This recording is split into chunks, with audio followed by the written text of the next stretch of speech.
Olá, amigo advogado, advogada e acadêmicos. Antes de dar início à nossa aula, vim aqui lembrar os senhores e trazer uma notícia. Já se inscreveram no nosso canal? Já ativaram o ícone de notificações? Ainda não? Então faça agora, antes do começo da aula. Se inscreva no canal, ative o ícone de notificações, para que os senhores tenham sempre notícias atualizadas do nosso canal, bem como novas videoaulas que serão postadas. Além disso, também se inscreva no nosso canal do Facebook e nos siga no Instagram. Boa aula!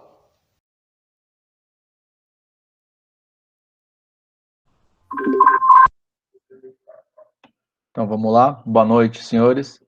Vamos dar início então à nossa aula de hoje. Hoje vamos tratar de práticas comerciais, tá? Então nós vimos a aula passada a questão dos prazos decadenciais e prescricionais, vimos a desconsideração da personalidade jurídica e hoje vamos falar dessas práticas comerciais, tá? E uma prática comercial que a gente tem na relação de consumo, né? E aliás, é uma prática que o fornecedor tem que exercer, porque senão ele não sobrevive no mercado de consumo, é exatamente a publicidade, tá? Então ele tem que criar um anúncio vinculado por um meio de comunicação com o objetivo de atrair esses consumidores, tá? Então, se ele vai atrair os consumidores, ele vai estar vinculando, vai estar demonstrando o seu produto ou serviço através dessa publicidade, tá? Publicidade e propaganda são diferentes. Publicidade é vincular. Propaganda é promover uma ideologia religiosa ou política e não possui objetivo comercial, tá? Então, publicidade é o que nos aponta no Código de Defesa do Consumidor, tá? Propaganda, ela não tem cunho mercantil, não tem cunho de promover nenhum produto, nenhum serviço. Ela apenas tem a finalidade de demonstrar uma questão ideológica, religiosa, política, eleitoral, tá? Então, essa é a diferença entre publicidade e propaganda, tá? Então, vamos para os nossos princípios. Princípio da proteção publicitária.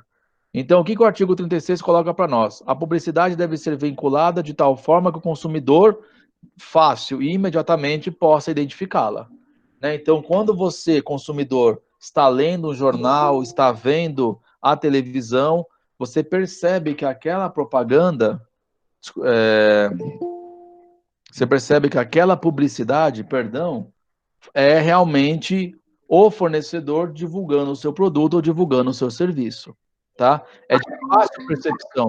Você consegue perceber ela imediatamente ao você já analisar, assistir, ouvir aquela publicidade, tá? Então, ela é de fácil, esse é o princípio nosso, ela tem que ser de fácil identificação, né? O consumidor, no momento que ele vê essa mensagem, essa publicidade, ele já se identifica verificando que ela é uma mensagem, é uma publicidade voltada para o consumo, voltado para oferecer produtos ou serviços, tá? E aí, quando a gente fala de publicidade, tem duas situações que a gente tem que analisar com calma e verificar se elas têm permissão ou não do nosso ordenamento. Um primeiro é a merchandising, né?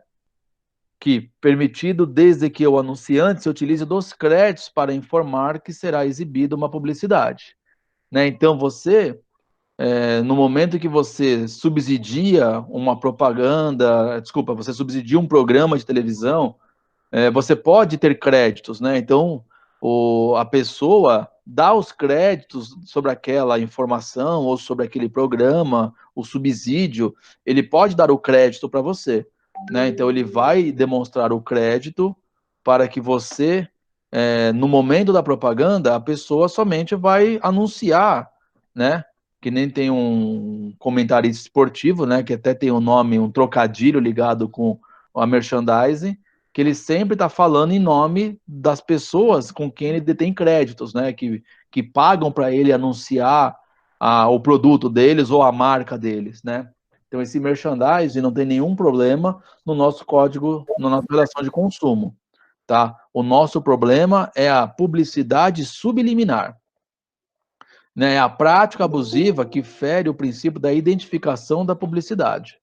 Então, você, dentro da novela, dentro do programa de televisão, colocar um chamado dando crédito para um determinado tipo de produto, um tipo de serviço, não tem problema nenhum. Agora, você colocar mensagens subliminares tem uma condição de prática abusiva. O que é mensagem subliminar, né, para a gente poder entender, né?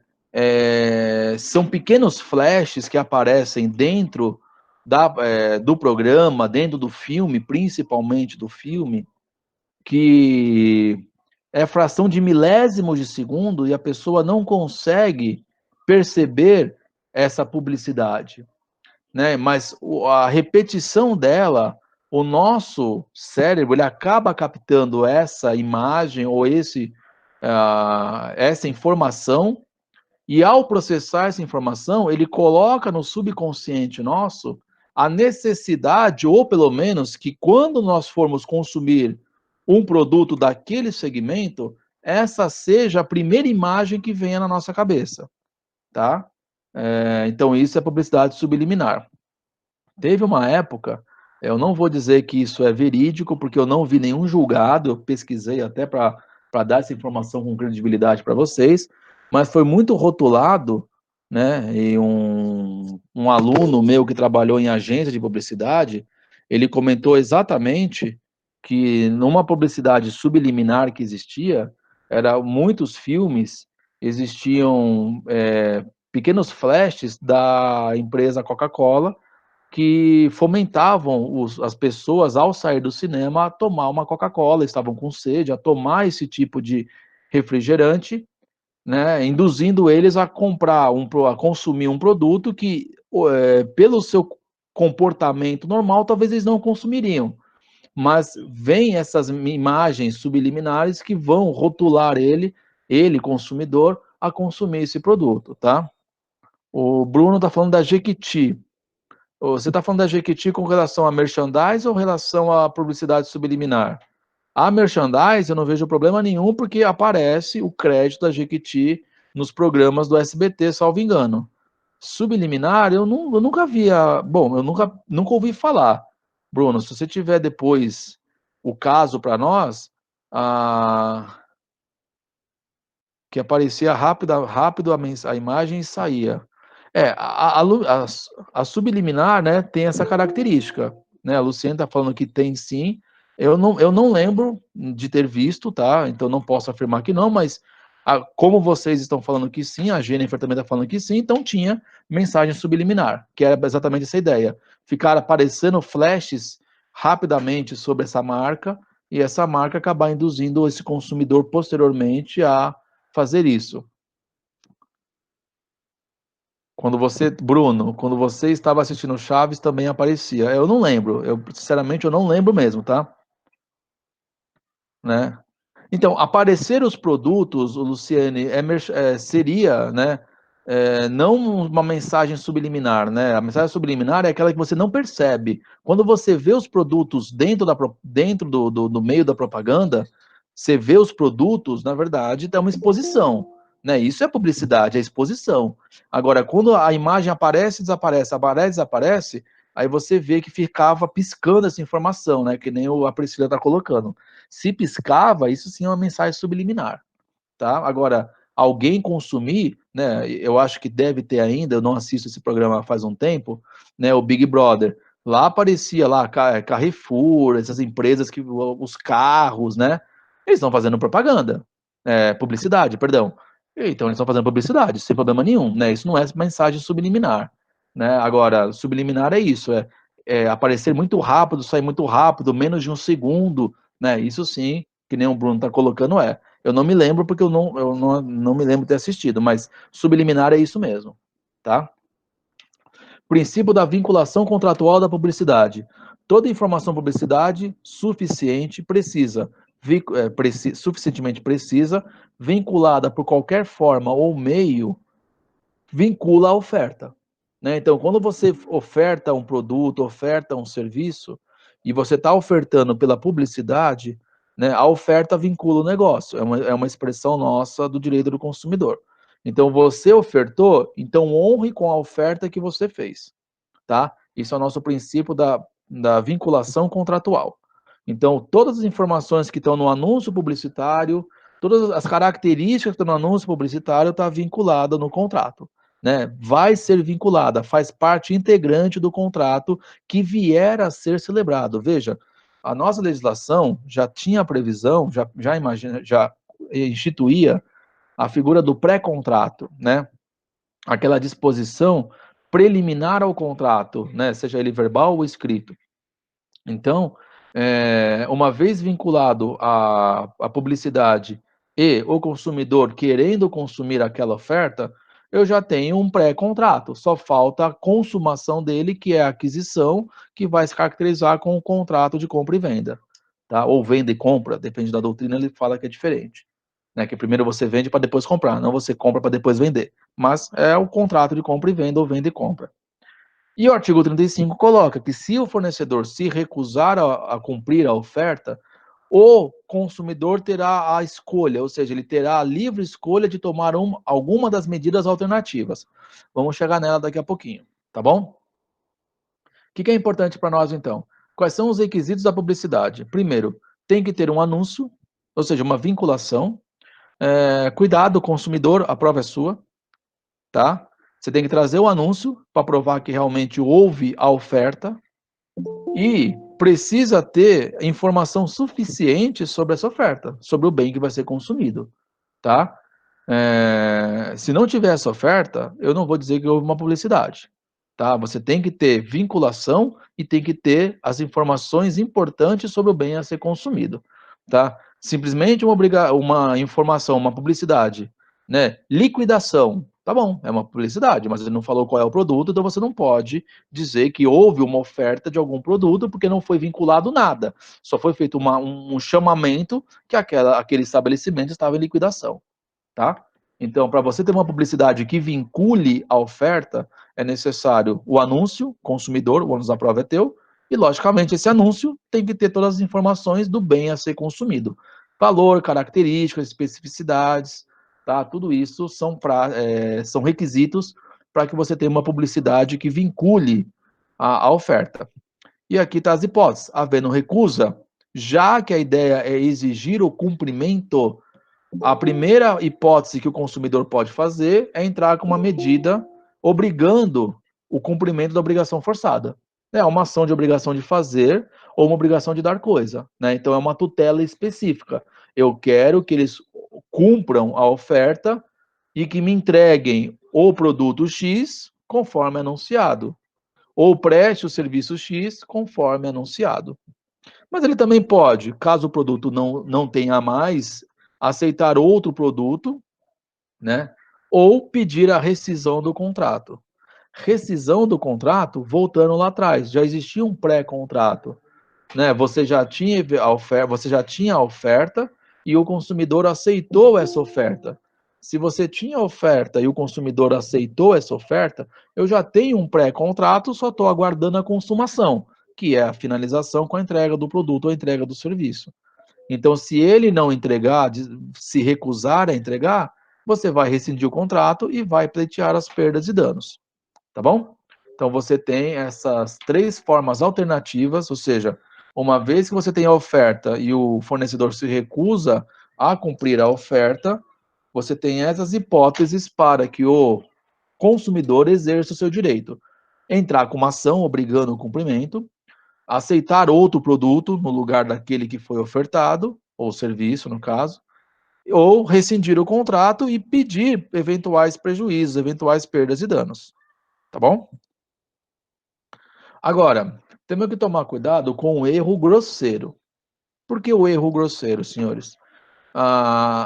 Nós temos aqui muitas situações onde o ser humano é falível. Então, se por um acaso nós tivermos erro grosseiro, ou seja, uma situação totalmente divorciada da normalidade, essa publicidade não vincula o negócio. Tudo bem? Então, a doutrina chama erro grosseiro um produto anunciado por um custo, mas o custo dele é muito diferente do valor anunciado. Então, se ele é muito diferente, analisando cada caso, e eu vou explicar o exemplo, você vai verificar se houve boa-fé, ou seja, é um erro, não houve intenção de enganar o consumidor, e, com base no princípio da lealdade e conforme a jurisprudência que eu vou trazer para os senhores, enriquecimento sem causa, você tem a não vinculação dessa oferta por erro grosseiro, tá? Tem um julgado aqui para os senhores, né, uma apelação, onde a pessoa entrou com uma ação pedindo dano material e dano moral, né, e foi julgada improcedente sobre a prática de publicidade e propaganda enganosa. Percebe que a nossa ideia é publicidade, propaganda é outra coisa, né? E o que foi colocado? Propaganda vinculada com preço incompatível com o real, erro grosseiro e excusável, que não configura oferta vinculativa, discrepância que permite concluir pela inexistência de dolo ou má-fé. Olha lá, senhores, discrepância que permite concluir a inexistência de dolo ou má-fé. Princípio geral do direito, boa-fé se presume, má-fé se prova. Professor, mas a responsabilidade do fornecedor ela é objetiva. Responsabilidade pelo dano. A má-fé de vincular oferta enganosa, essa publicidade de uma forma a enganar o consumidor, é má-fé. Má-fé tem que ser provada. Então, podemos concluir a inexistência de dolo ou má-fé por parte da fornecedora. Há que a desobriga do cumprimento do artigo 30 do CDC, prevalência dos princípios da boa-fé objetiva e vedação ao enriquecimento sem causa. Tá? Então, senhores, é cada caso. Tipo, olha, eu coloquei um valor, mas o valor eu errei, não é esse valor que foi colocado. Ok, erro grosseiro. Era 1.500, que nem o nosso exemplo, vou voltar ao slide, que nem o nosso exemplo que nós estávamos aqui, era 1.500 e o valor anunciado foi 50. Desculpa, tá errado. Né? É totalmente descabido esse preço para esse tipo de produto ou para esse tipo de serviço. Então, houve um erro no preço indicado, houve um erro na publicidade, tá? Agora, e aí tem que analisar cada caso. Por quê? Esse erro realmente não foi intencional, veja, aquela inexistência de dolo ou má-fé. Não houve, então é erro grosseiro. Houve dolo, como assim houve dolo? Veja, você chegar na loja, olha, eu vim comprar esse produto por R$ 50. Não, mas ele custa 1.500. Ah, mas tá aqui na oferta. Olha, infelizmente, houve um erro na publicidade, mas já que o senhor está aqui, o senhor já não quer entrar na loja e nós temos um outro produto que não é igual a esse de 1.500, mas temos outro de 1.200. Um pouquinho mais barato, mas atende talvez a sua necessidade. Então você percebe que essa publicidade com valor errado foi um chamariz para o consumidor ir no estabelecimento do fornecedor. Então aí, por ser um chamariz, eu tenho a existência de dolo, eu tenho a existência de má-fé. Tá bom? Então, por ter a existência de dolo e a existência de má-fé, eu pergunto para vocês, então tá vinculado? Ele tem que me vender pelos R$ 50? Né? Então aí a jurisprudência ela não tem um posicionamento unânime, tá? Alguns falam que sim e alguns falam que não, tá? A Luciene fala não, a Tânia fala depende, né? Virou advogada já. O Bruno fala eu queria que sim, né? Então veja, a ideia, princípio geral do direito nosso, enriquecimento sem causa, né? Você ofertou, foi errado? Foi, mas eu também não posso enriquecer o consumidor.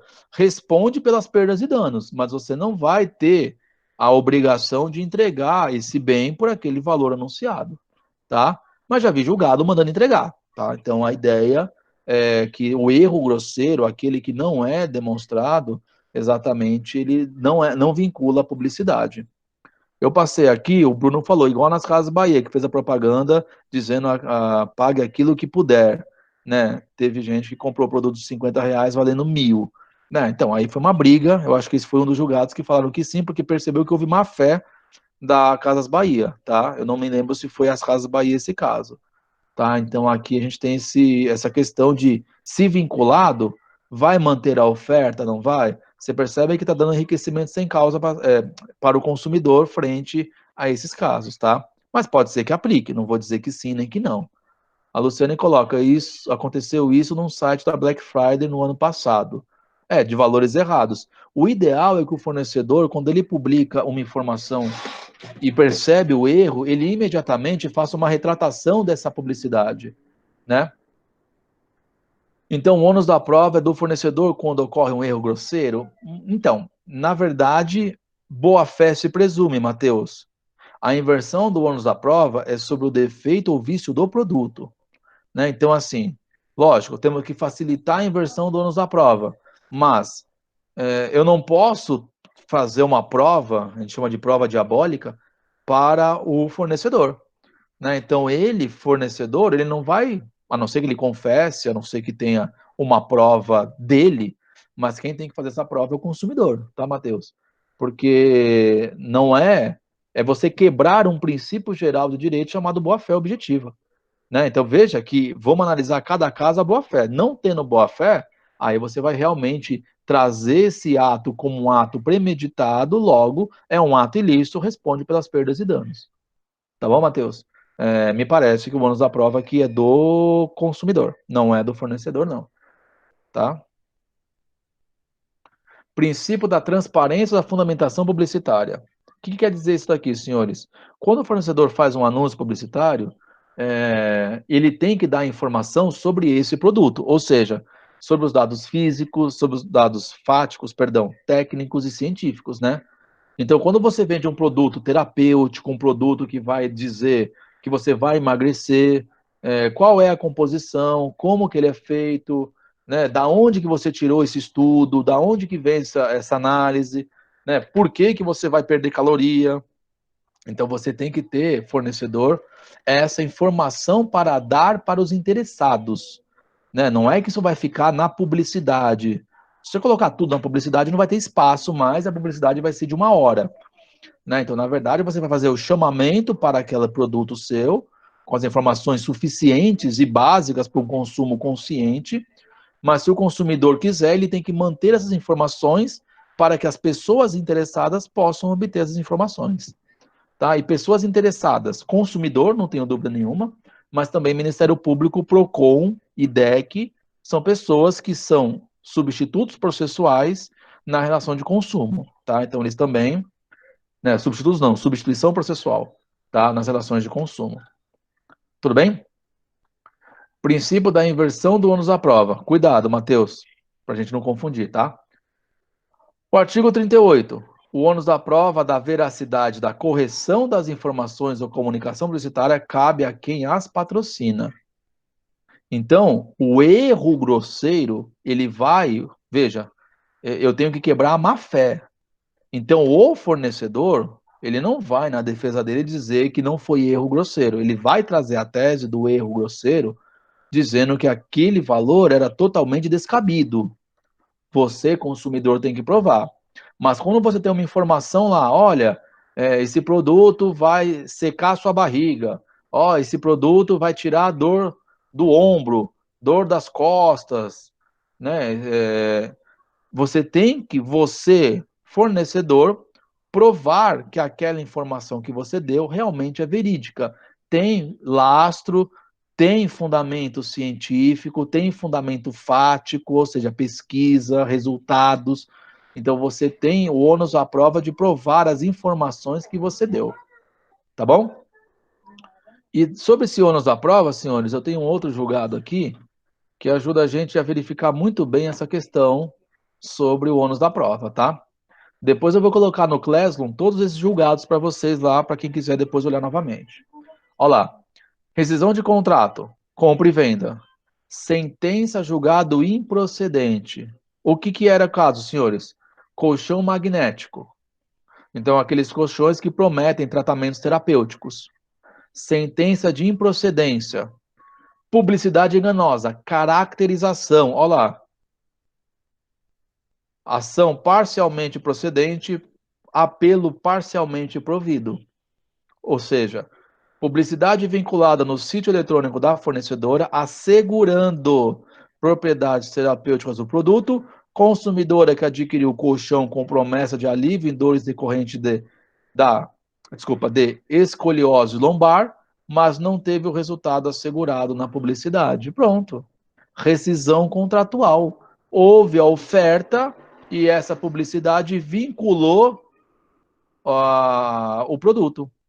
Então, se vinculou, está caracterizado a publicidade, nós vamos falar na sequência agora, a publicidade enganosa.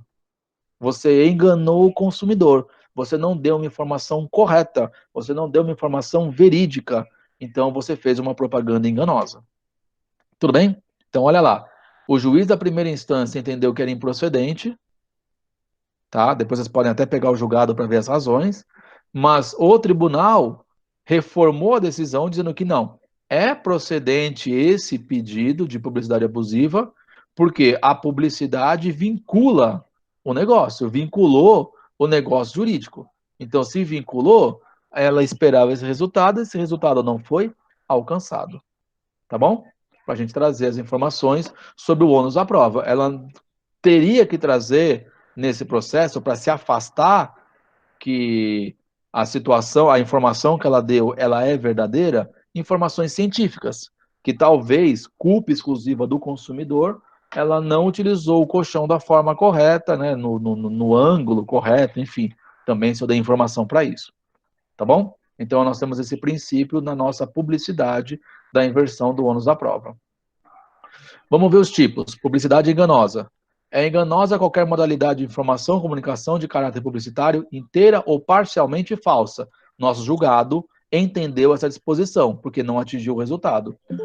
Ou por qualquer outro modo, mesmo que por omissão, capaz de induzir o consumidor a essa compra. Ou seja, essa informação induziu ele a erro. Né? Essa falta de informação induziu ele a erro. Por causa disso, eu vou ter uma publicidade enganosa, né? Com relação à natureza, característica, qualidade, quantidade, origem, preço, né? Ou quaisquer outros dados sobre o produto ou serviço. Então, essas são as circunstâncias para você considerar essa propaganda, uma publicidade, perdão, enganosa. A gente sabe que o conceito é diferente, mas mesmo assim a gente acaba ainda usando a expressão popular. Ocorre quando induz o consumidor a erro. Então, a nossa prática, a nossa a publicidade enganosa,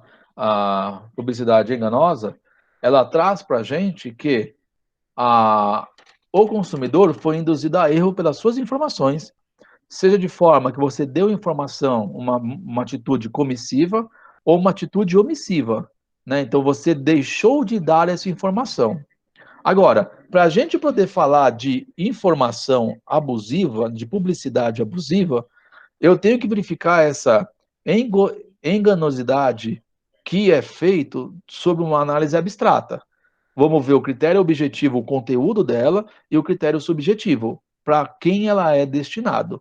E para isso eu tenho outro julgado, que ajuda muito a gente até discernir um pouquinho sobre isso. Consumidor e publicidade, refrigerante Coca-Cola e riscos de obesidade pelo exagero do consumo. Não obstante possa incluir a ingestão de refrigerantes calóricos entre as causas que explicam o excesso de peso, já considerado em estudos como epidêmica em alguns países, não se justifica restringir o marketing do fabricante, impedindo que implemente campanhas publicitárias voltadas ao público infantil pela impossibilidade de caracterizar a estratégia comercial como publicidade enganosa. E aqui ele coloca, senhores, ó, sendo já sensato exigir que investimentos se façam na área de educação para o consumo racional, inclusive dos pais educadores, ao invés das práticas interditas sobre essa questão de publicidade. Tá? Então veja que esse exemplo aqui é bem bacana para mostrar como é que é feito essa análise da publicidade enganosa. Né? Não é simplesmente trazer essa questão de falta de informação. A falta de informação pode até existir, mas o plano médio autoriza que esse consumidor tenha noção que o consumo excessivo, no caso do refrigerante, pode gerar obesidade. E também esse consumo racional, né, essa prática, essas informações que são fora do produto, porque ele fala qual é a caloria, ele fala qual é a quantidade calórica que esse refrigerante traz. Mas o consumo racional depende do consumidor, não depende dele, né? Então, ele não poderia colocar, olha, quando você for comprar Coca-Cola, compre apenas uma latinha. Não compre a de 2 litros, porque você vai ficar com vontade de tomar Coca de 2 litros num dia, tem um alto calor, um alto teor calórico, você vai ficar obeso. Né? Ele não vai fazer isso porque isso inviabiliza a própria estratégia comercial de oferecer produtos. Né? Então, essa análise da publicidade enganosa, você vai levar em conta 2 critérios. O conteúdo, né? Então, como é que você fez essa publicidade e para quem ela se destina. Né? Olha, é para o público infantil nesse caso, ok. Nós vamos ver que isso pode ser caracterizado até como a publicidade abusiva daqui a pouco. Mas é para o público infantil, mas você é, estimulou o público infantil devido à sua ignorância, à sua falta de conhecimento? Não. Você ofereceu um produto para ele, uma Coca-Cola, através de um anúncio mostrando ele jogando bola, tomando Coca-Cola. Pronto, você deu a informação, você fez o marketing sobre o seu produto. Qual o problema nisso? Nenhum. Né? Então você vê que a questão da publicidade enganosa, você tem que analisar esses 2 aspectos, o critério objetivo e o critério subjetivo. Verificando que a publicidade ela é enganosa, quem que é responsável, senhores? O fornecedor anunciante e quem tira proveito também da publicidade enganosa. Então, eu tenho esses 2 fornecedores, o que anuncia e o que tira proveito. Exemplo, montadora e concessionária. A montadora faz a publicidade e a concessionária vai ganhar dinheiro também com isso. A montadora deu informação errada, não deu informação completa. Logo, montadora e concessionária são responsáveis por essa publicidade enganosa, tá bom? Então, se elas são responsáveis, elas vão ter que pagar os prejuízos causados por essa publicidade enganosa. Tá ok? Agora, como é que ficam as agências de comunicação? Né? Ou seja, essas agências que fazem a publicidade, será que elas são responsáveis ou não? Ou até melhor, tem um anúncio que eu lembro que na época eu estava até na pós e a gente discutiu muito ele. Lembra que tinha um ator da televisão que falava: essa marca eu garanto. Né? Então você pega essa expressão e você fala: peraí, essa marca eu garanto. Você garante por quê? Porque ela é boa. E depois verifica-se que ela não é boa. Você que fez a publicidade é responsável? Não é? Né? Então aqui nós temos 3 entendimentos. Primeiro entendimento, é responsável, porque o artigo 7º, parágrafo único do CDC, diz que todos respondem pelo dano causado ao consumidor. Então, você também da agência é responsável, né? O Márcio colocou o nome, ele mesmo, acho que era ele mesmo, Márcio. Eu não me lembro agora de quem era, né? Mas acho que é esse ator mesmo que colocou isso, tá? Então você também da agência que fez a propaganda é responsável, tá? Então, fornecedor e agência seriam responsáveis, primeira corrente. Segunda corrente, são responsáveis, mas de forma subjetiva. Não porque o Código de Defesa do Consumidor chama a responsabilidade, porque ele não traz previsão para isso, mas ele traz no Código Civil que todo aquele que por ação, omissão, negligência, imprudência, imperícia, causar dano a outra e comete ato ilícito. Então, aqui, se você chamar a agência de publicidade, essa corrente que tem precedentes no STJ, afasta o artigo 7º do CDC e manda você provar a culpa da agência, tá? O fornecedor responde independentemente de culpa. Agora, a agência não é fundamentada no CDC, porque ela, dentro da cadeia, ela só fez a publicidade. Ela não produziu aquele produto ou não executou aquele serviço. Mas, por ela estar diretamente ligada com o anúncio publicitário, você pode chamar o Código Civil para que diga se ela agiu com culpa ou dolo. Né? No caso, não seria muito bem dolo, seria culpa grave, que se assemelha ao dolo. Tá? Então, você tem essa tese, esses precedentes do STJ. E o terceira corrente, não há responsabilidade. Também tem precedentes do STJ, tá? Que até eu trago os 2 itens do julgado deles, que fala: a empresa de comunicação não responde pela publicidade. Por quê? Porque o CDC somente responsabiliza os fornecedores, os anunciantes. Artigo 3º e 38. E o quarto fala, o CDC trata da publicidade por deveres do anunciante e não das empresas de comunicação, e, que é o artigo 3º do CDC, e o quinto fundamento é você inibir, ou seja, seria uma forma de você vedar essa atividade de publicidade, né? Isso estaria violando até princípios constitucionais, no caso ela é imune, né? A liberdade de expressão. Então, ele diria que ela não conhece o produto, só teve informações dele, fez uma propaganda e essa propaganda trouxe as informações que ela capturou naquela mensagem publicitária como importantes para vincular aquele produto, né? Ela agiu com intenção de, ou de forma imperita, né? Aí vem aquela outra corrente dos precedentes.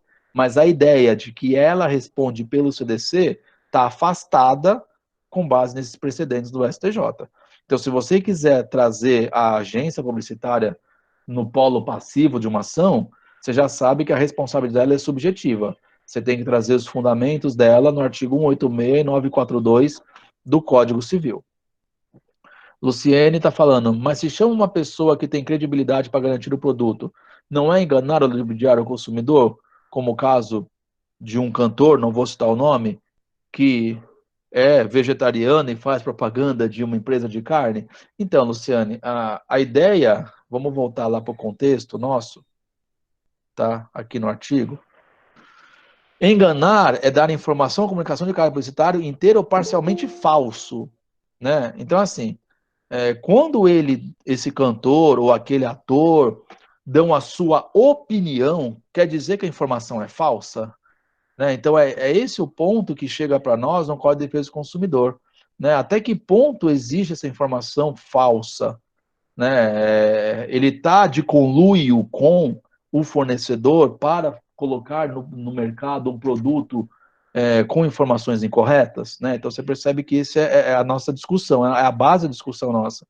Por isso que a segunda corrente, me parece que se você quiser trazer esse cantor, né, ou esse ator, no caso do Márcio, e chamar a responsabilidade dele ou da agência, você vai chegar para ele e vai dizer, então você agiu com culpa, né? Então você não foi, você é vegetariano, você falou que você consome carne, você garantiu que essa empresa é boa, mas você não consome carne, então como é que você sabe que o produto dela é bom? Né? Então você vai ter que provar, você consumidor, vai ter que provar a culpa dessa agência que deu essa propaganda, tá bom? Então tem essa segunda corrente, a terceira que afasta totalmente a responsabilidade. Tudo bem? Agora, nossa outra classificação é publicidade abusiva. E aqui é pesado, porque a publicidade abusiva, dentre outras, então é um rol exemplificativo, é a publicidade discriminatória de qualquer natureza, que incite violência, que explore o medo, que se aproveite da deficiência de julgamento ou inexperiência da criança, desrespeite valores ambientais, ou seja, capaz de induzir o consumidor a se comportar de forma prejudicial ou perigosa à sua saúde ou segurança, tá? Então, essa é a consequência. Você fazer algo prejudicando o consumidor a sua saúde e sua segurança. E aí, com base nisso, você vai trazer que essas condições da publicidade abusiva ferem valores sociais, né? Então, valores cuja sociedade não aceita que você realize, tá? Então, nós temos aqui nesse contexto, por isso que o rol ele é exemplificativo, porque ele não abarca todos os valores sociais, né? Porque você pode ter uma publicidade abusiva que viola valores constitucionais ou valores ligados ao nosso sistema jurídico, tá? Então, lá nós temos ato de discriminação, nós temos atos de incitar o medo, né, a saúde, como hipóteses de publicidade, né? Olha lá, discriminatória, a exploradora do medo, incitando violência, indutora de insegurança. Eu trouxe um exemplo na aula anterior dos outros colegas agora no primeiro horário, e eu trago para vocês, né? Essas empresas que vendem alarmes, será que elas podem incitar a insegurança?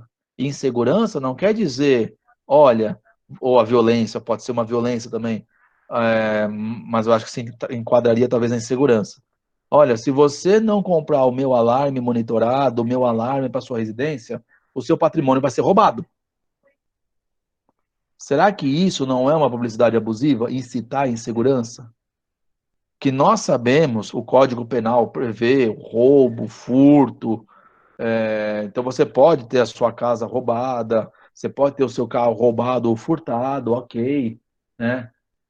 Se você tem isso, eu perguntaria para vocês, será que essa empresa pode falar, olha, se você não comprar o meu alarme, sua casa vai ser roubada? Ou ele pode falar, olha, caso a sua casa seja roubada, você terá a proteção do nosso sistema de segurança. Então você percebe que a publicidade ela não pode incitar, ela não pode usar esses preceitos para que o produto dela seja comercializado. Ela tem que valorizar o produto dela para o produto dela ser comercializado. Então não pode explorar o medo. Né? Como é que é explorar o medo? Esses produtos que prometem o emagrecimento. Dizendo, ó, como você não se controla quando você come, você vai ficar tão obeso que você vai estourar que nem um balão. Então, consuma os meus medicamentos, os meus shakes, que com isso você vai perder peso. Né? Então, você percebe que isso é uma publicidade abusiva. Explorar esse sentimento do ser humano, né? E a discriminatória, que infelizmente ela ainda existe, né? Homem, mulher, a, a questão que envolve você não estar inserido na sociedade se você não consumir aquele produto ou não, né? Então você acaba colocando esse preceito. O Bruno está trazendo uma propaganda, se eu não me engano, deu uma propaganda de determinado produto que falava até os anjos caem e fazia apologia ao cristianismo de modo negativo. Tá exatamente analisando sua superstição, é isso mesmo. Né? Então, isso fere valores sociais e também tem a superstição, né? Essa questão da religião, né, é uma crença que você tem e se enquadraria como um gênero, uma espécie ou um gênero do item superstição, em algo que você acredita. Tá? Então, também é abusar, então seria uma publicidade abusiva sim, Bruno. De quem que é a responsabilidade? Publicidade abusiva, ela é objetiva, não precisa de prova de dolo ou culpa e o anunciante é responsável. Sujeitos, quem que é responsável? O anunciante, como também o fornecedor que tira proveito da publicidade nos termos do artigo 186. Opa, artigo 186. Nós já vimos esse artigo lá atrás, quando falamos das agências de publicidade, um precedente do STJ. Então, você, agência, uma publicidade enganosa, a gente até tolera porque você não tem informação. Agora, uma publicidade abusiva, você tem conhecimento sim sobre essas vedações, que inclusive a agência que regulamenta veda. Se você fizer uma publicidade, você agência, e ela for abusiva e causar dano, você também é responsável, porém, artigo 186, de forma subjetiva. Tá bom? Temos uma colocação aqui do Rafael. Colocar tratores desmatando é abusiva? É, Rafael, a gente tem uma situação que o direito ambiental fala para nós o seguinte, tá? E é uma interpretação equivocada por algumas análises. Desmatar é causar dano ambiental? Depende do laudo de impacto. Se o laudo de impacto ambiental falar que ele pode desmatar sim. Então, para você desmatar, você tem um trator que faz esse tipo de serviço, um produto meu que tem força motriz para fazer exatamente essa função, tá? O desmatamento, lógico, desenfreado, sem controle, clandestino, além de ser crime, lógico que é um crime ambiental, lógico, uma publicidade que incentivasse o desmatamento seria uma publicidade abusiva. Agora, um trator que consegue derrubar árvores e você que vai consumir esse produto quer um equipamento dessa natureza para poder realizar esse desmatamento autorizado pelo governo através de um laudo de impacto ambiental. Por que não? Né? Então, não é de forma, digamos assim, é abusiva, tá? Eu diria que pode ser abusiva quando trata de um desmatamento em grande escala, sem controle, aí eu poderia falar que tá? Mas o desmatamento em si, se tem laudo de impacto ambiental autorizando o desmatamento, não é uma prática antiambiental, Tá bom, Rafael? E as práticas abusivas, que é o nosso tema que nós vamos estudar agora? Fazer pasto para o gado. Então, é, desde que ele dê um laudo de impacto dele, Rafael, e eu já vi laudos de impacto com essa natureza, ele vai reflorestar essa parte desmatada em outro local para cobrir esse impacto, tá? Então ele quer aquela área plana para poder fazer a pastagem do gado e uma outra área que não é tão plana, ou seja, é mais íngreme, que prejudicaria a carne, né, que ficaria mais rígida, etc., ele acaba fazendo em outro local uma reposição ambiental. Esse é o laudo de impacto, tá? Então, se você tiver um laudo de impacto, você pode desmatar sim, tá? Inclusive para esse fim de pasto para fazer o plantio de gado, plantio de gado não, perdão, fazer a pastagem para alimentar o gado, ou plantio, soja, milho, você pode também derrubar árvores, desde que você faça um reflorestamento delas de acordo com o laudo de impacto ambiental, tá? E aí nós vimos, então, a publicidade, nós vimos, então, a publicidade enganosa e a publicidade abusiva, tá? O que coloca para nós aqui agora são as práticas abusivas, né? Então, nós temos o artigo 39 do Código de Defesa do Consumidor, que traz para nós um rol exemplificativo das práticas consideradas abusivas, tá? Então, essas práticas abusivas nossas são descritas na legislação, mas ele também não traz um conceito determinado. Então a gente vai ver que algumas práticas a gente não tem um conceito determinado no código para dizer que realmente isso é uma prática abusiva, tá bom? Então vamos tratar delas agora. Primeira delas, condicionar o fornecimento de produto ou serviço ao fornecimento de outro produto ou serviço, bem como sem justa causa a limites quantitativos. Então você tem um exemplo aqui que é a venda casada. Você oferecer um produto condicionando a outro produto, isso seria considerado uma prática abusiva, tá? Mas aí eu queria perguntar para os senhores, e vou abrir aqui o Word novamente. Financiamento imobiliário. Será que eu posso incluir no financiamento imobiliário o seguro prestamista? Quem já ouviu falar do seguro prestamista, que é um seguro de vida, né? Esse financiamento imobiliário, todo mês, além do valor da parcela, ele também paga um valor de seguro. E como é calculado esse seguro? Através do saldo devedor do financiamento. Então, conforme o financiamento vai diminuindo, o seguro vai diminuindo também. Se o devedor falece, ele tem esse seguro para quitar o saldo devedor do financiamento. Então, será que esse seguro prestamista, ele é uma prática abusiva? Ou seja, eu não faço financiamento sem o seguro prestamista. Será que é? Regiane já respondeu aqui de pronto. Sim. Luciane, sim. Rafael, sim. E vamos embora aí se mais alguém quiser responder, né? Olha lá, senhores. Eu acho que é importante, a Ilana, a Cássia, sim, sim, sim. Eu acho importante, trabalhar a natureza do objeto, do produto ou do serviço. Então, veja que eu estou colocando aqui financiamento imobiliário, né? Por que o financiamento imobiliário pode? Aí o Márcio agora veio com o depende, ok, virou advogado, né? Então, por que o financiamento imobiliário pode?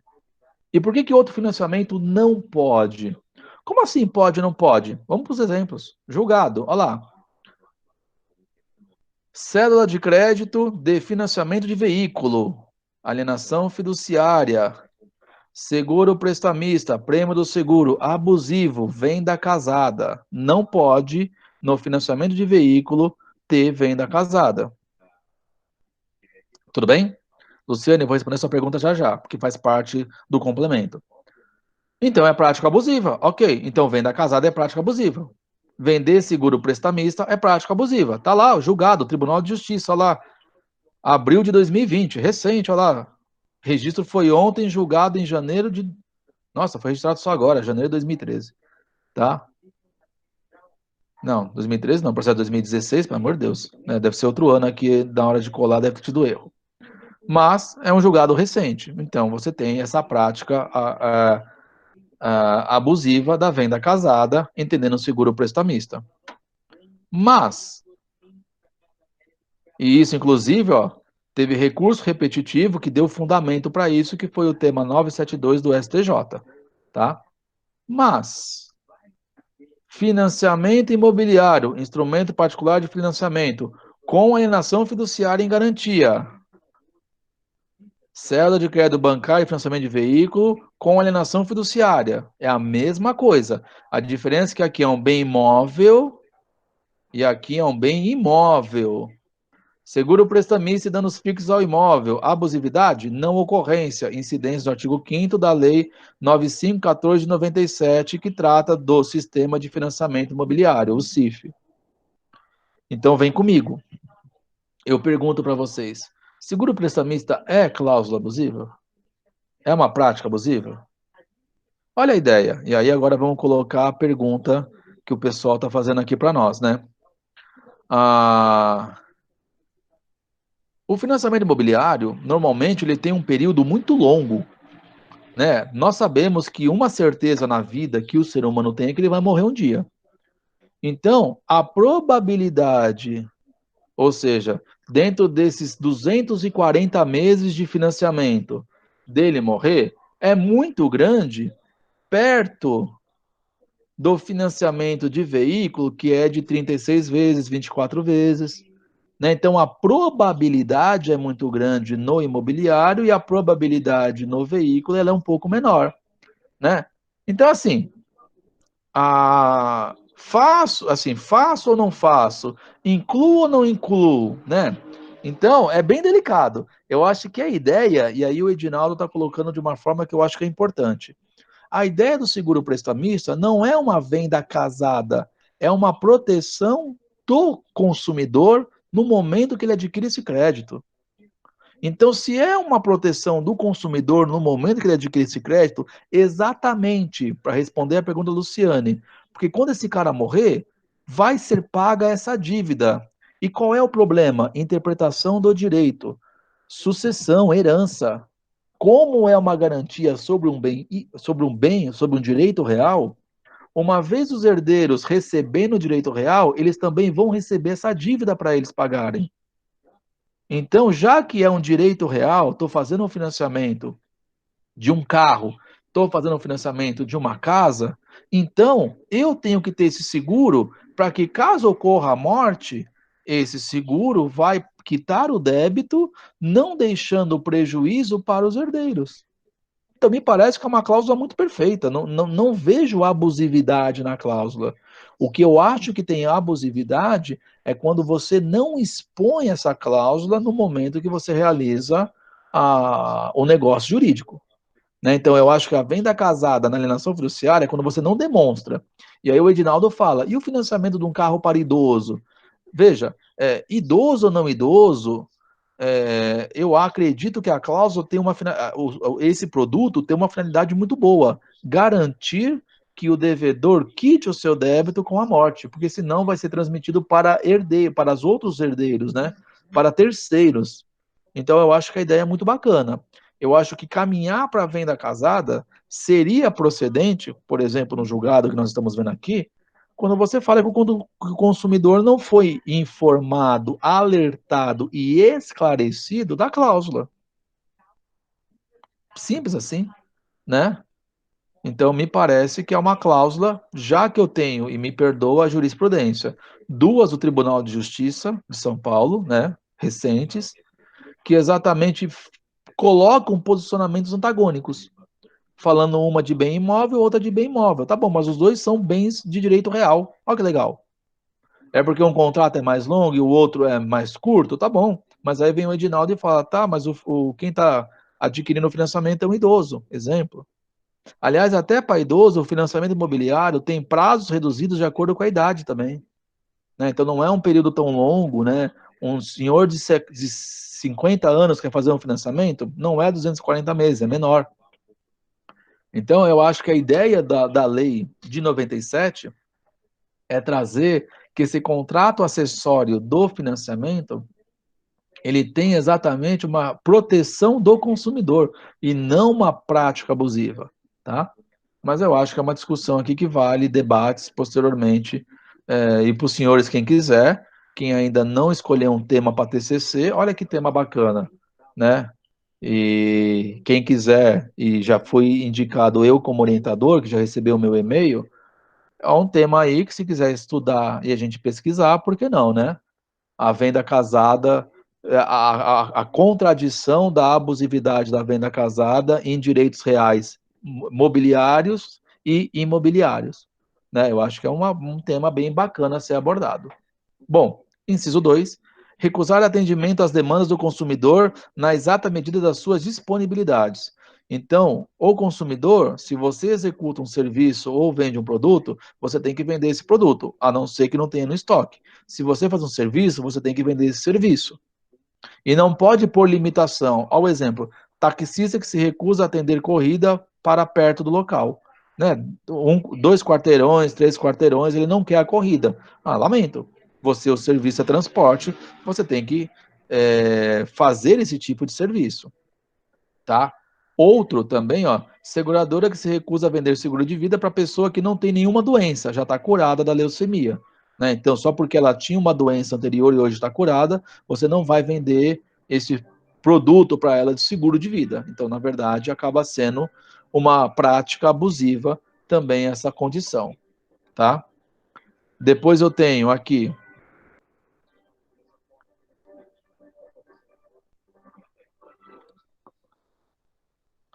Depois eu tenho enviar ou entregar ao consumidor sem solicitação prévia qualquer produto. Né? O exemplo clássico do cartão de crédito que os bancos enviam sem autorização do consumidor. Né? Então, isso já foi considerado pelo STJ como abusivo, inclusive está sumulado. Então, o consumidor só pode receber aquilo que ele pediu. Aquilo que ele não pediu, não importa que o fornecedor coloque a frase de que ele sabe o que ele quer. Né? Então, na verdade, o fornecedor não sabe quais são os interesses do consumidor. Quem sabe os interesses dele é ele próprio. Então, enviar sem autorização também é prática abusiva. Esses dois incisos, senhores, eles são bem abertos e aqui muitas discussões jurídicas acabam se enquadrando nesse. Prevalecer da franqueza ou ignorância do consumidor, tendo em vista sua idade, saúde, conhecimento ou condição social. Eu estou pensando exatamente no conceito de fornecedor, vulnerabilidade, né? E aí você pega um exemplo que era o cheque calção, né? Ainda existe, mas para situações hospitalares isso é considerado crime, tá? Então não pode mais o hospital exigir cheque calção para poder atender um consumidor, tá? Mas assim, você fornecer produto ou serviço e prevalecer da ignorância do consumidor, da idade, da saúde, olha lá, saúde, questão lá da publicidade nossa, abusiva sobre aqueles medicamentos que fazem emagrecer, certo? Né? Então, você abusar da ignorância dele, né? Das condições sociais dele. Né? Então, você tem que se resguardar, fornecedor, porque se você fizer uma prática que tenha esse lastro, que ele é aberto, ignorância, questão de saúde, conhecimento, condição social, vai ser reconhecido como uma prática abusiva. E o mais amplo ainda, mas porém de mais fácil constatação num contrato, exigir do consumidor vantagem manifestamente excessiva. Né? É um ônus que você vai imputar para o consumidor muito alto. Né? Então, esse ônus que você passa para o consumidor, você vai condicionar ele a uma desvantagem que vai gerar um desequilíbrio no contrato. Então, por causa disso, você está exigindo vantagem excessiva, tipo multa de 80%, perda do valor pago durante o, o financiamento, a compra de apartamento na planta, até a entrega da chave, você perde tudo, né? Tem cláusula que fala perde tudo. Então, esse tipo de cláusula prevista em contrato é uma cláusula abusiva, né? Nós vamos estudar proteção contratual também mais para frente, mas exigir dele isso é uma prática abusiva também. O Bruno pergunta: no caso seria consumidor hipervulnerável? Não vejo essa classificação na doutrina, tá, Bruno? Eu diria assim: o consumidor ele é vulnerável por conceito, nós já vimos isso. E quando ele tem, quando o fornecedor abusa dessa vulnerabilidade dele, é porque ele está sobrepondo, ou seja, está prevalecendo da franqueza e ignorância dele, né, da idade, da saúde, né? Então não é uma hipervulnerabilidade, eu diria assim que ele é vulnerável, e ele tão é vulnerável que exatamente eu tenho que levar em conta a idade, a saúde, o seu conhecimento. Lembra a vulnerabilidade técnica? Conhecimento, tá? Lógico, aqui eu não estou falando de conhecimento técnico específico, mas o conhecimento dele sobre as informações daquele produto, né? Pressupor da máxima experiência de que ele deveria saber disso, tá? Então eu acho que isso pode ser enquadrado na prática abusiva. Executar serviço sem prévia elaboração de orçamento e autorização expressa do consumidor. Então, quando você presta um serviço, você tem que indicar qual é o valor do serviço e antes de iniciar o serviço, recomenda-se que você tenha autorização expressa. Então, para que você faça um serviço, você primeiro faça o orçamento descrevendo quais são os tipos de serviço e com esse serviço sendo autorizado, você vai executar exatamente o serviço que foi contratado, tá? Ressalvado questões que nós vimos lá do cheque calção, do inciso anterior do quarto, que abusa da condição de saúde do consumidor, né? Por exemplo, a questão quando a gente envolve o hospital. A pessoa ainda no pronto-socorro, não dá para você ir lá no departamento de internação, discutir quanto que será a cirurgia, qual o valor dos honorários médicos, qual é o valor dos equipamentos, né, dos insumos. Ali você não consegue ter um orçamento prévio. Ali, na verdade, é a execução do serviço previamente, tá? Rafael está perguntando, no caso de prática abusiva do cheque calção, gera dano? É legal, Rafael, nossa primeira aula de responsabilidade civil fala sobre isso. Dano pode ser patrimonial e moral. Exigir cheque calção para eu poder consumir, será que gera dano moral? Ofende a minha personalidade? Ofende a minha imagem? Né? Agora, negar atendimento médico ao meu filho porque eles querem que eu dê um cheque calção. Será que isso não ofende, talvez, a personalidade? Ou seja, põe em risco a vida da pessoa? Tá? Então, assim, a circunstância vai dizer se gera. A simples prática do cheque calção me parece não gerar dano, né? Porque o dano moral é uma ofensa à personalidade, o dano material tem que comprovar, tá? Agora, cada caso vai trazer a demonstração do dano, tá? Pois não. Não, então, porque aconteceu exatamente isso com um colega meu. O pai dele passou mal na frente do sírio-libanês e eles tiveram que deixar uns cheques calção lá para atender o pai dele, senão não iam atender. Isso foi E ele recente? foi recente, tem Isso um ano no máximo. isso é proibido. O Código Penal já prevê que exigir cheque calção para atendimento hospitalar é crime. Poderia até, caso fosse, né, a gente nunca espera, mas inclusive o pessoal do departamento dá voz de prisão na hora, né? Então não pode exigir cheque calção mais, tá? E assim, lógico, no caso, teve o desespero, teve essa frustração do atendimento, e os precedentes do STJ prevêem indenização de dano moral para isso sim, tá? Legal, Ok? legal. A Luciane está colocando, o pronto-socorro exige a amostra do boleto pago para atender. Aí é uma questão do plano de saúde, tá, Luciane? Se o plano de saúde ele é individual, a lei do plano de saúde fala que enquanto o consumidor não tiver 3 parcelas inadimplidas, o plano de saúde é obrigado a dar atendimento, tá? Ou 5 intercaladas, se eu não me engano. Acho que é isso, 5 intercaladas ou 4 ou 3 consecutivas. Então, quando você está sendo atendido, eles pedem para você entregar o boleto pago exatamente para que você tenha o requisito da lei de plano de saúde, né, a lei de saúde, que garante que você vai ter atendimento e que vai ser custeado pela operadora, tá? Agora, se você for no pronto-socorro sem o boleto e sem o cartão de atendimento, eles vão atender você pela via particular, e aí depois você vai, ou vai negociar, ou você vai posteriormente trazer os boletos, tá?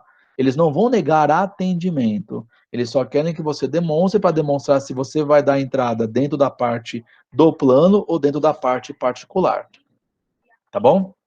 Então, nós vimos a prévia elaboração para os serviços. Repassar informação depreciativa referente a ato praticado pelo consumidor no exercício de seus direitos, né?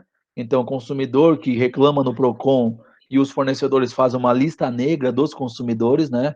Isso é uma prática abusiva, né? Não podemos ter esse ato, tá?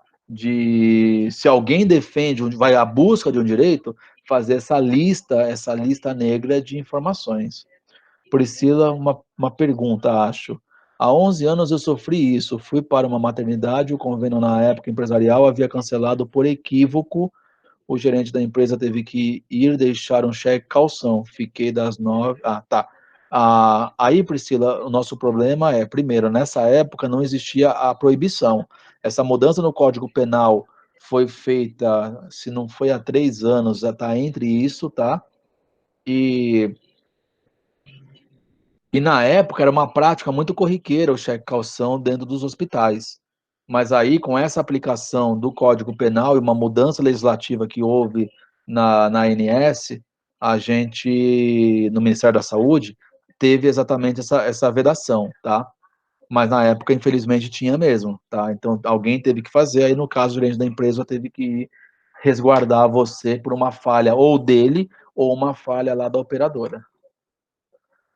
Outra colocação também é colocar no mercado de consumo um produto ou serviço em desacordo com as normas estabelecidas pelos órgãos oficiais, né? O exemplo que a gente tem é a Operação Carne Fraca. Quem lembra dessa operação, não vou falar a marca da empresa, né?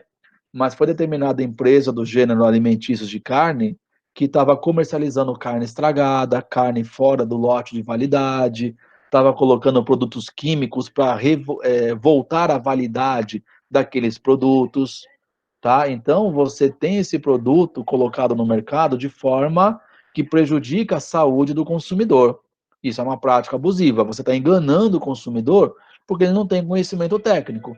Ele acredita que você está colocando aquele produto para o consumo de forma correta, de forma que não cause prejuízo, que não cause complicações à saúde do consumidor. Então, ele está dentro da validade, ele não é um produto que já está deteriorado, né, e você não colocou agentes químicos para mascarar essa questão de deteriorização da carne, então ele acredita. Se você cometer isso, se realizar isso, isso é uma prática abusiva.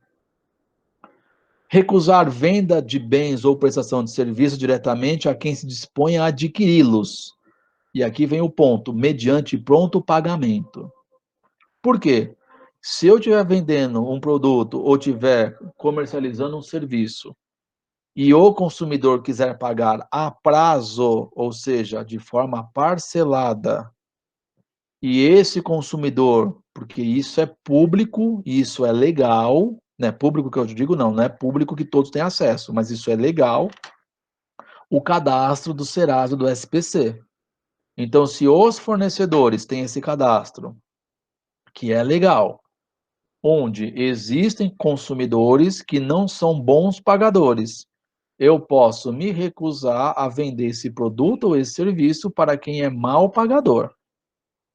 Agora, se ele se dispõe a pagar à vista, eu não posso me recusar a prestar esse serviço ou a vender esse produto para essa pessoa. Tudo bem? Então, isso é uma prática abusiva. Recusar a prestação de serviço ou o produto mediante a disposição de pronto pagamento, tá? O Bruno fala, banco faz muito isso com o cartão de crédito. Se a informação está no Serasa, Bruno, ela está correta, tá? A grande dificuldade nossa é que às vezes, né, aí é papo de papo de boteco, vou dizer assim, né? Não é uma informação oficial e eu também não tenho nem como provar isso. Mas existem rumores que os bancos possuem informações de outros bancos cujo esse cliente já foi devedor. E não está nem no Serasa, nem no SPC. Às vezes é um cliente que foi mal pagador e é um mau cliente, e os bancos sabem essa informação através de comunicados internos. Alguns chamam de lista negra dos bancos, tá? Então, eu não sei até que ponto isso é verdade, mas porque eles não confirmam isso, né? Nós temos aqui, não sei se tem uma gerente aqui na nossa sala que trabalhe com isso, né? Mas é uma informação que a gente não tem a fidelidade dela, tá? Então, a gente ouve rumores que existe isso. Então, o banco, ele não é obrigado a fornecer crédito para quem não tem crédito no mercado. Isso não tem nenhum problema, tá, Bruno? Agora, o banco se negar a abrir uma conta bancária, principalmente conta poupança, conta corrente mediante o sistema do Banco Central que não tem tarifa, o banco não pode se negar. Esse cara pode estar mais sujo que pau de galinheiro, mas ele não pode negar esse tipo de serviço, porque você não está oferecendo crédito. Você está oferecendo apenas o contrato de depósito, tá? No caso de poupança ou no caso de conta corrente, sem qualquer tarifação, tá? Elevar sem justa causa o preço do produto ou serviço, né? Aqui, sem querer, o inciso 10 é uma prática abusiva que casa muito bem com o modo que nós estamos vivendo hoje, né? Se a gente for verificar a questão da pandemia nossa, alguns produtos estão discutindo que eles estão sendo superfaturados ou não, né? Então, a questão é, o código prevê elevar sem justa causa. E eu já comentei com vocês, salvo engano, em outros momentos sobre isso, né? Olha, você elevou o valor do álcool em gel, você farmácia. Por que que você elevou o valor? Porque quem me vendeu também elevou o valor. Ok, então você elevou o valor de forma justa. Porque você pagou R$ 8, agora você paga 18. Ponto. É justo que você revenda esse produto pelo valor reajustado. Agora, você reajustar devido a uma situação que não é de mercado, ela é extraordinária, é uma situação de prática abusiva, né? Então, você elevar o custo sem motivo do produto ou serviço por uma situação que não é corriqueira, vai demonstrar uma prática abusiva, tá bom? Então, me parece que a questão aqui dos álcool em gel, dos produtos de limpeza, até de alguns gêneros alimentícios também, que agora alguns produtores não estão produzindo, então está tendo um pouco de escassez, vai gerar para mim, eu não tenho dúvida nenhuma disso, uma discussão no Ministério Público posteriormente sobre eventual prática abusiva de elevação sem justa causa do produto, tá? E a tarifa dinâmica do Uber? Então, Rafael, assim, o que que é a tarifa dinâmica, né? Alguns questionam que a tarifa dinâmica, a gente estaria equiparando ela à questão daquela bandeira 1, bandeira 2 dos táxis, né? Então, eu não sei se seria uma prática abusiva, né? Então, eu não sei se seria uma forma de, nos horários de pico, você ter valores maiores, né? Porque, assim, a lei de oferta e procura é permitida no Código de Defesa do Consumidor, tá? O que não pode ser é você, por exemplo, numa situação extraordinária, cobrar valores acima do que normalmente são cobrados, tá?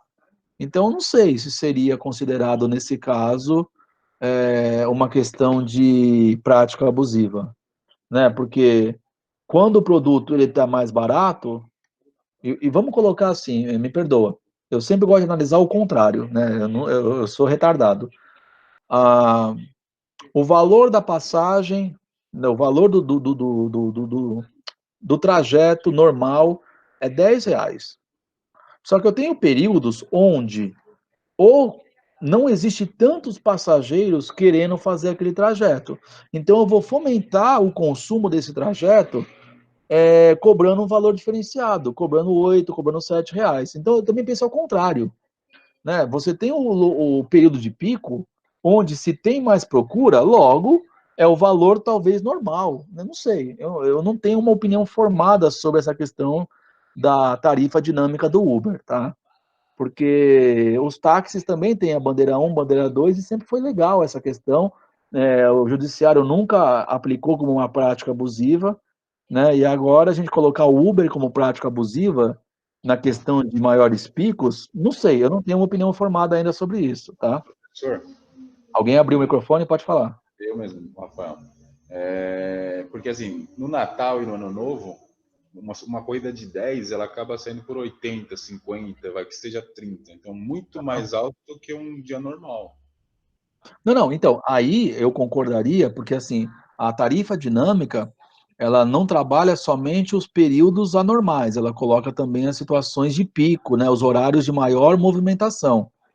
E é por isso. Então, e aí é isso que eu falo, às vezes à noite, né? Então, principalmente o Uber, para ele ter fomento para trabalhar à noite, porque aumenta o risco até sobre ele talvez queira ganhar um pouco mais, né? Que é no caso dos taxistas da bandeira 2, né? Então, eu acho que não é errado. Agora, você deu um exemplo que tem uma discrepância, né? E essa discrepância, aí sim, eu diria que isso poderia ser levado como uma prática abusiva, tá? A discrepância, né? Agora, uma questão que envolve valor de oferta e procura normal, que nem no caso horário de pico, horário noturno, eu não vejo isso como uma prática abusiva, tá? Mas assim, é por isso que eu falei, eu não tenho opinião formada, mas nesse caso seu eu teria, para mim, eu não tenho dúvida. Mas sobre essa questão de horários de pico, períodos diferentes, né? Eu acho que dá para defender que não é uma prática abusiva. Mas essa questão de Natal, Ano Novo, e eu presenciei isso comigo também no Ano Novo. Né? Eu acabei não optando em ir de Uber, acabei pegando o meu carro porque eu achei o valor astronômico, fora do razoável mesmo. Tá? Então eu acho que no caso desse aí seria assim. Tá bom? Tranquilo, senhores. E sobre essa questão, beleza. E sobre essa questão de tarifação, é bem legal a gente colocar, nós comentamos isso na sala de aula, salvo engano, né? Eu disse que a gente ia comentar isso nesse momento, sobre essa diferenciação de pagamentos, né? Cheque, cartão de crédito, né? Dinheiro, se isso é prática abusiva ou não. O CDC tinha essa disposição como prática abusiva, nós vamos ver a disposição que foi revogada. Então, o STJ sempre entendeu que a diferenciação de preço era uma prática abusiva, porque estava descrito no código que essa situação era uma situação de prática abusiva, porque era nociva ao equilíbrio contratual. Só que aí vem a medida provisória 764, convertida em lei 13.455, que autoriza a diferenciação de preço, né? Então, assim, agora a gente não tem mais essa restrição, né? Então, se a gente não tem mais essa restrição, é possível, é facultado a gente diferenciar preço. Até, e me parece, eu lembro que eu comentei isso com vocês um pouco, para ter equilíbrio contratual, né? Porque se a gente pensar na formação do preço do produto ou do serviço, a gente coloca esses encargos para serem incluídos no preço do meu produto ou do serviço. Então, eu vou colocar, se eu só trabalho com dinheiro, perdão, senhores, se eu só trabalho com dinheiro, eu corro o risco de roubo dentro do meu estabelecimento. Então, o seguro que envolve dinheiro dentro do estabelecimento, ele tem uma taxa maior, consequentemente, eu tenho que ter uma cobertura maior porque eu trabalho com dinheiro. Então, eu vou repassar esse custo para o meu produto. Cheque. O cheque eu corro o risco de ter, eventualmente, ele voltar sem fundo, consequentemente, vou ter que promover uma ação de cobrança ou uma execução, né, uma ação monitória, se tiver prescrito, para cobrar. O cartão de crédito, uma vez aprovado, eu não corro o risco de inadimplemento. Porém, eu vou ter uma taxa cobrada pela administradora sobre o uso do cartão e sobre o período que eu vou receber. Né? Se eu quiser receber em 15 dias, 10 dias, 5 dias, em um dia, eu tenho taxas diferentes de acordo com aquela operadora. Né? Então, eu acho razoável, me parece, a medida provisória autorizar que essas empresas, esses fornecedores, façam valores diferentes para isso, né? Então, olha lá. Agora, Renato coloca aqui. E aí, Renato, eu concordo, tá? Por isso que eu não sou favorável quando o lojista não me concede a aceitar. O lojista divulga preço a prazo por 100 em 10 vezes ou no cartão e não concede desconto no pagamento à vista. Aí é uma estratégia comercial do lojista, tá? Por quê? E eu sei quem é essas empresas, né? Não vou citar o nome porque eu não faço propaganda para elas, Renato. Mas assim, elas querem que você compre a prazo, principalmente não no cartão, porque no cartão às vezes não está tanto, mas no boleto dela ou no cartão dela, para que você volte na loja para pagar esse boleto e pagar esse cartão na loja dela e consumir novamente, tá? É lógico, eles já estão cobrando mais por aceitar o cartão, por estar a taxa do cartão. Eu não tenho dúvida nenhuma disso, o Renato e Luciane. Mas essas empresas, eles não querem conceder descontos, veja, é uma faculdade deles fazerem preços diferenciados. Eles preferem deixar o preço total parcelado, primeiro, porque o próprio Sebrae, o próprio IDEC reconhece que essas pessoas, muitos consumidores, não têm poder econômico para pagamento à vista, eles querem fazer realmente o parcelado, tá? E pode gerar o superendividamento, inclusive. Mas alguns fornecedores querem que o cliente volte sempre na loja deles para pagar. E mais, aí é uma prática da publicidade e da propaganda, né? Não que isso é uma propaganda e publicidade, né? Mas alguns fornecedores querem que que o cliente lembre deles no momento do pagamento, e não como uma forma de raiva, mas que eles voltem para a loja, que eles vejam o boleto, vejam a marca deles.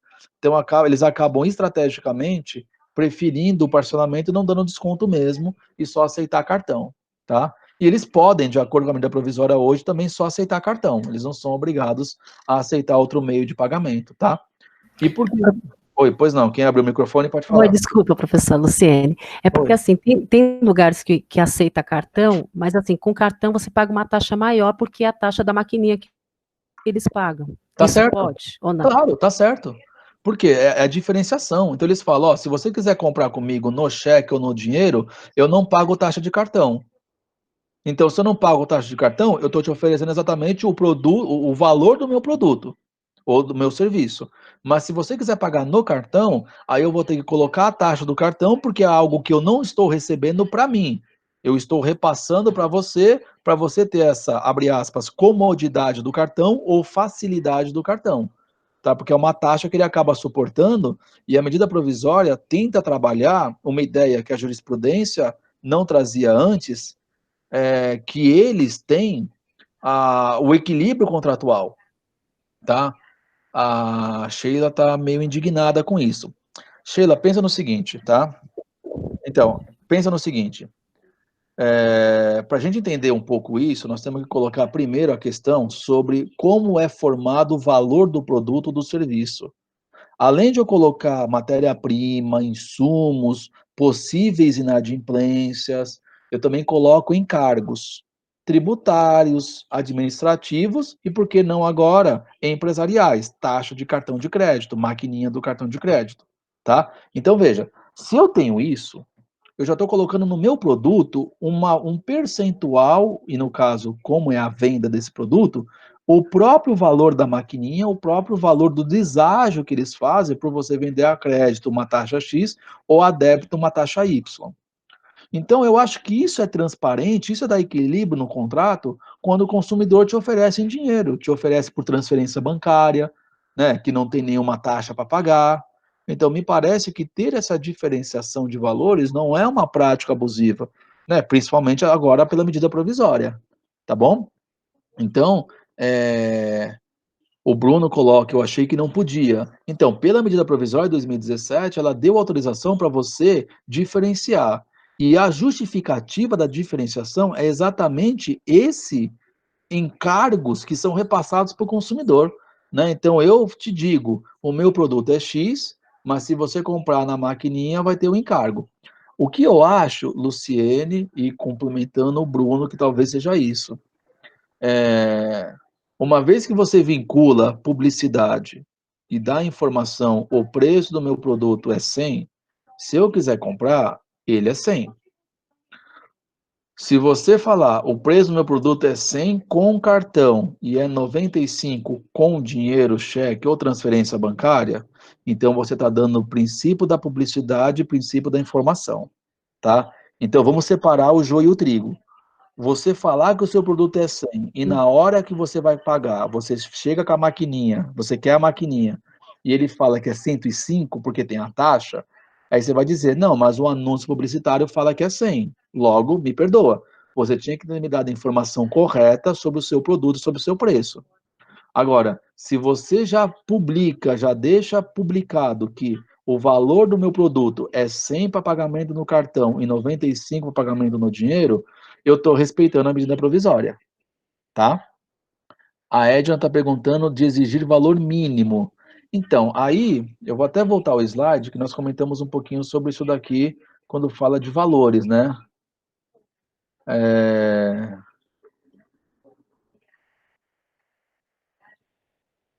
Olha lá. Recusar atendimento às demandas do consumidor na exata medida das suas disponibilidades de estoque ou ainda na conformidade dos seus costumes ou usos, né? Então você não quer dar esse atendimento para o consumidor, ou seja, não quer vender o produto porque tem um valor mínimo. Ah, me perdoa. Agora, Edna, valor mínimo de parcela ou valor mínimo de consumo? Valor mínimo de parcela, me parece que não tem algum problema. Valor mínimo de consumo, aí eu acho que tem problema. Então, de consumo, não tenho dúvida nenhuma. É recusar atendimento, tá? Mesmo em produtos tarifados, Luciene está me perguntando, né? Mas não é considerado à vista o pagamento no prazo de 30 dias, né? Luciene, assim, produto tarifado, tá? Então, eu tenho esse produto que já é regulamentado pelo governo. Então, desculpa, já é regulamentado pelo governo. É esse o valor final dele. Se esse é o valor final, eu lamento, tá? É necessário que, para se adequar à medida provisória, o governo ou o órgão que regulamente aquela tarifa, que ele já estabeleça essa questão do preço das formas de pagamento diferenciada. Veja, de novo, a questão é a oferta, é a publicidade. Por isso que está ligado com a matéria das práticas abusivas à publicidade. Você informou o preço do seu produto ou do seu serviço e ele é tarifado, tranquilo, você vai pagar o valor que está informado. Ah, mas existe um valor a mais. Então, mas aí você já me informou o preço, né? Então, aí tem a publicidade. Você tem que se adequar, fornecedor, à lei 13.455 para dar essa diferenciação de pagamento. Então, se é um produto tarifado, você também tem que regulamentar isso com o órgão que tarifa, para que ele tenha uns valores diferenciados também, tá? Rafael, sempre ouvi que não podia repassar valores das taxas. Rafael, assim, o que a medida provisória fez foi dar transparência ao preço do produto ou serviço. Repassar, dizer, isso era prática abusiva. Tá aqui, ó, nosso slide anterior. Não podia fazer isso. Agora, quando você colocava dentro do seu preço do produto ou serviço, isso estava incluído. Então você não podia falar, olha, que nem a colega comentou, olha, eu quero comprar esse produto, eu tenho que pagar mais R$ 5 de taxa de máquina. Isso não era possível antes da medida provisória. Hoje é possível você ter preço diferenciado, porém, você tem que informar antes qual é o preço de cada produto, é o preço do produto com cada forma de pagamento, tá? Luciane pergunta também, mas não é considerado à vista o pagamento no prazo de 30 dias? Não. Por que seria à vista? Cuidado com o direito empresarial, que não é nossa matéria aqui de CDC, mas o faturamento é algo diferente para nós na relação de consumo, né? O faturamento entre empresas, algumas colocam 30 dias para pagamento, tá? Mas para nós, consumo, pagamento à vista é pagamento imediato, tá bom? E o fundamento, cadê o colega? O Rafael que comentou, tá aqui, ó. O artigo 36 do Código, ele previa 2 incisos que falavam exatamente que era uma prática abusiva, violava a ordem econômica. Olha lá. Discriminar adquirentes ou fornecedores de bens ou serviço por meios de fixação diferenciadas de preço ou condições operacionais de venda ou serviço. E recusar venda ou prestação de serviço dentro de condições de pagamento normais aos usos e costumes. Então, esses 2 incisos foram derrogados pela Lei 13.455. Tá? Derrogação quer dizer revogação parcial. Então, por não ter mais esses 2 incisos, e volta aqui, ó, eles estavam aqui no fundamento legal do STJ para dizer que a prática era abusiva. Se ele foi derrogado, então quer dizer que agora eu não tenho mais essa questão de prática abusiva no artigo 36. Então agora a medida provisória que foi convertida em lei autoriza essas práticas diferenciadas. Oi? Por que o débito desconta automaticamente da conta? Porque é cartão de débito. Exatamente, você respondeu a sua própria pergunta, né? A sua própria indagação, né, Luciane? Então o débito já desconta, né? Perdão, não é uma pergunta, perdão para mim. Né? Então não tem nenhum problema. Né? O crédito você paga à vista, mas você vai pagar a fatura de acordo com a sua rotatividade do cartão, né? E o fornecedor vai receber de acordo com o planejamento que ele fez. Tá? Tranquilo, senhores? Então, encerramos por hoje, tá? Agradeço a atenção de todos. Se alguém tiver alguma dúvida, à Professor, disposição. Pois não, doutora. sou eu ainda. Porque assim, ó, se a gente passa o cartão de débito, ele desconta automaticamente da conta. Por que que a pessoa está cobrando taxa a mais? Pelo fato de eu ter passado o cartão? Então, porque a operação de cartão de crédito ou débito é um serviço prestado pelaquela operadora de cartão, né? E ninguém vive de graça. Então, ela desconta um percentual do comerciante por passar o cartão de débito e desconta um valor maior no cartão de crédito porque ela antecipa o pagamento para o fornecedor. Então, mas não foi o fornecedor que escolheu trabalhar com aquele tipo de pagamento? Sim, perfeito. Só que assim, então, se a gente trabalhar que ele não pode fazer diferenciação, então ele cobra para todo mundo a taxa do cartão de crédito. Então, tem consumidor que não consome cartão de crédito, vai pagar por uma taxa desnecessária. Entendeu? Não, porque a escolha foi dele, ele poderia trabalhar só com dinheiro. Tudo bem, Luciana, o problema não é esse. O problema, veja, o meu problema não é esse, o meu problema é o seguinte: quando ele faz a geração do valor do preço ou do produto, ele coloca na formação do preço todos os insumos e todas as tarifas que ele paga. Então, ele agora está autorizado a tirar esse valor da máquina do cartão e oferecer para o consumidor valores diferenciados.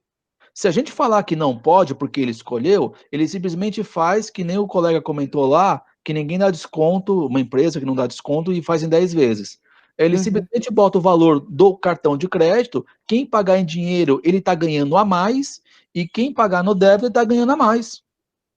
Né? Isso, teoricamente, estaria dando a falta de opção, consequentemente, ele está pagando por um valor, uma operação que ele não está fazendo. Né? Então, a ideia da medida provisória é exatamente atender um princípio do código, que é a transparência. Né? Então, eu não vou mais embutir esse valor no meu custo e vou exatamente dar a oportunidade para o consumidor escolher a forma que ele quer. O que eu preciso é dar informação clara, que nem eu falei. Olha, o meu produto, se você vier comprar comigo, eu tenho ele a R$100 no cartão de crédito, a 97 no cartão de débito e a 95 no dinheiro. Então, mas aí no caso de um produto tabelado, que é, por exemplo, o cigarro. Aí ele pode fazer isso também no cigarro, que é um Então, produto o tabelado. colega já perguntou para a gente que é um produto tarifado, né? Como ele é tarifado, ele é tabelado, ele tem que ter, a empresa que tarifa esse produto e o fornecedor precisam chegar numa equação para poder oferecer esse produto para o consumidor. Entendeu? Porque produto tarifado já vem com o valor fixado pelo fabricante. Então, o fabricante precisa, e o órgão público que o regulamenta, no caso de tarifa pública, ele precisa regulamentar como que ele vai atender essa tarifa pública com relação à lei que regulamenta o pagamento diferenciado. Enquanto não está regulamentado, teoricamente, quem está pagando no cartão está pagando o valor com cartão, quem está pagando no dinheiro, o comerciante está tendo um ganho a mais, porque ele estaria embutido o valor do cartão e ele está pagando no dinheiro. Tá bom? Entendi, tá bom, professor, Imagina. obrigado. O Adriano, professor, o MP pode acionar o judiciário contra práticas abusivas, lesivas? Sim, claro que pode, né? O direito do consumidor é um direito coletivo, não é um direito individual. Né? Lembra? Consumidor em sentido amplo, consumidor bystander, consumidor coletivo. Então, ele pode, verificando que um fornecedor desrespeita o código, seja com uma prática abusiva, ele pode acionar, sim, uma ação civil pública para que aquele fornecedor pare de cometer aquele ato. Tá bom? Temos mais. Silvana, se eu anuncio um produto que promete um resultado, é necessário mencionar no anúncio em quais órgãos esse resultado foi comprovado? Sim, ou talvez ele ter à disposição para o consumidor essa informação. Nós vimos lá. É dever de informação ele ter esses informativos para os interessados. Edinaldo, professor, determinado orçamento não foi aprovado, mas o prestador de serviço lhe cobra pela análise. Sim, a cobrar uma taxa para fazer um orçamento seria um risco do negócio. Então, isso seria uma prática abusiva, sim, tá? Adriano deu ok. Então, senhores, alguém tem mais? Não esqueça de deixar o seu like e comentário sobre esse vídeo. Não esqueça de nos seguir nas redes sociais.